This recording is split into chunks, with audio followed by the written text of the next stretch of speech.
All right, here we go. Before we get started, please go ahead and hit the follow, the like, the share, send comments, all that other stuff, and let's get going.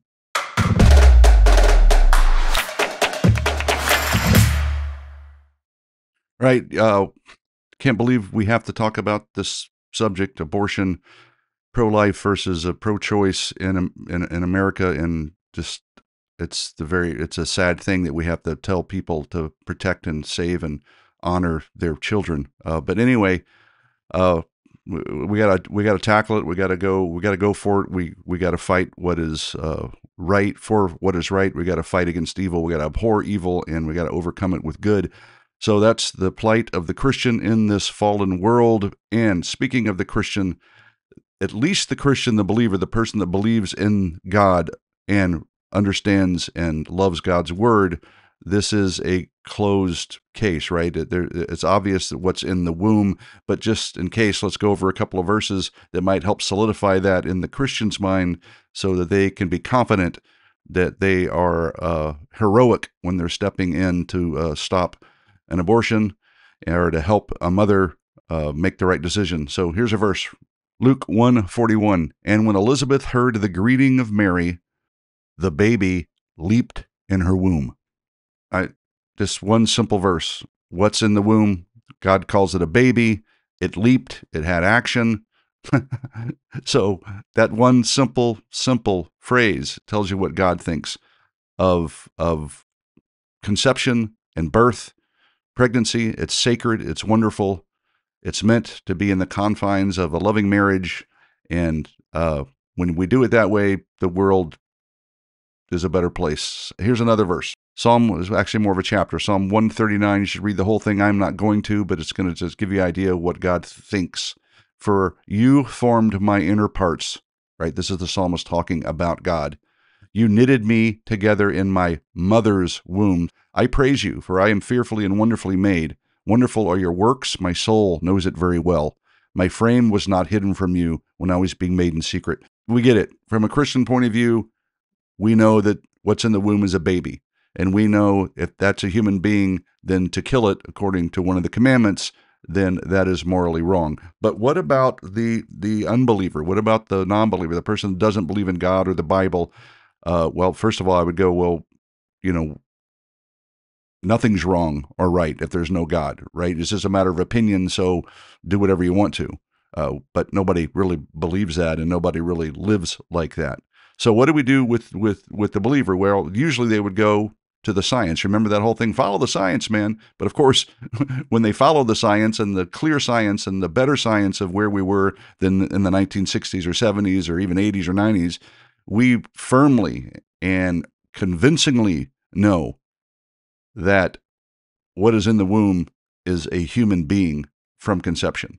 I mean, there's just no question anymore. I'm going to give you a resource. Please go here, thecaseforlife.com. This is Scott Klusendorf's ministry, and he covers everything really, really well. So if you have a person that, doesn't think this is a human or it's a clump of cells or whatever argument that they have, this website tackles everything. And so does his book. You might want to get his book to go along with it. But for the quick part, go to the website.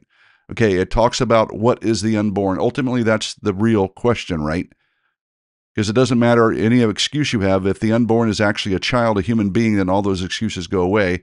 And we'll go to that in a minute. You got these common excuses he covers. It also gives you, 4 very strong arguments for the pro-life stance. The human value argument, right here, right? The scientific argument, which we just kind of covered. Here's what the medical community has believed and stood for eons.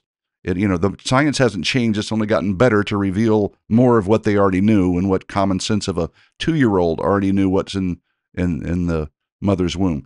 Then there's the visual argument he puts in. You go down to this video, and viewer discretion advised for sure.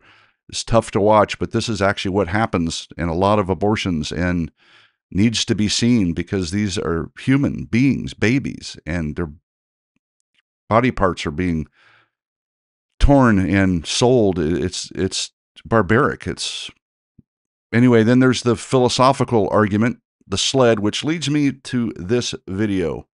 Watch it, please. All right, here we go. This one's going to be a rough journey that triggers some emotional dissonance and challenges some preconceptions, but hey, that's what Debunked is all about, and these things got to happen to get to the truth of a matter. So, consider yourself warned. And now, imagine you're out one day, and you see someone dump a bunch of babies on the side of the road. Then you see a man with a hatchet. He walks over to the babies and starts... Well, you get the picture. What would you do? Give him a thumbs up, take a selfie, assemble the Avengers, or try to stop the man right there on the spot? Now, with that in mind, I ask you these questions. What is the difference between that scene and the everyday scenario inside thousands of abortion clinics? What are the essential differences between what's in the mother's womb, the unborn, and what's outside the mother's womb, the born, that justifies the mass elimination of the former but the collective protection of the latter? Well, to help you answer that, I present to you the SLED test. What's that, you say? Well, it's this, I say. Does being a human being with human value and human rights have anything to do with our size, level of development, environment, or degree of dependency? Is a large middle-aged man more human than a smaller 14-year-old boy?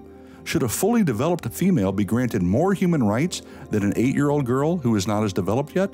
Is someone more worthy of life if they live in a mansion in America and less worthy if they live in a shanty in Africa?